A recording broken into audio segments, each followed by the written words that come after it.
Yan, so ayan, nagpakita ng konti si Maring Araw, no? So ayan, may harvest tayo na 5.1 kilowatt. Kanina po nag 6 kilowatt siya kanina dito. Nakakita ko nag 6 kilowatt kanina. Ayan, kaparaso pa lang naman yung araw dito ngayon. Hindi pa siya tirik na tirik. So ito yung ating setup. Nakalimit pa siya ng 80 ampere yung charging natin. Kasi bago pa po yung battery. So, ayan. Nag 6 kilowatt na to kanina na testing natin ng 6 kilowatt. Try natin umangat ng konti ng charging. Try natin ng 100 ampere. Ayan, hindi na siya tumaas kasi ayan, makulimlim na naman. Pero 5.3. Kanina 6 kilowatt siya kanina. So, testingin natin. Pero safe po kasi is 80. Ayan, tapos taasan na lang natin yan mamaya.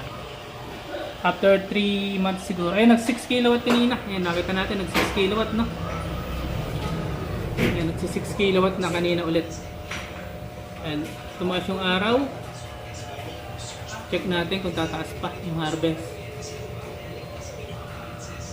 Check natin kung tataas. Kasi ayan, 100 ampere. Check natin kung tataas pa. Kaya pa bang tumaas sa ganitong tirik ng araw. Ayan, 5.7.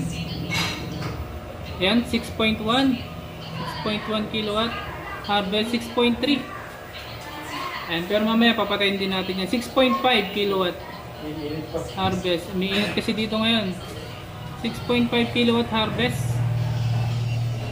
Ayan yung unit ni Bossing. Charging tayo. 6.5 kilowatt. Ayan. Lumagpas na tayo sa 6 kilowatt, no, na harvest. So, umadjust na siya. Naging 9 na. Ayan, 6.2. Naging 9 na siya. Kanina 6 lang yan. Pag bumaba ng 6 kilowatt to is bababa. Magiging 6 lang itong 9 na yan. So, ayan. Napaka-solid ng unit. Yan. Ayan na, naging 6 na siya kasi bumaba yung harvest ng 5.5. Naging 6. Kanina 9 yan. So, ayan. Sa nais pa magpa-install, PM na po kayo agad. Ito po yung unit natin.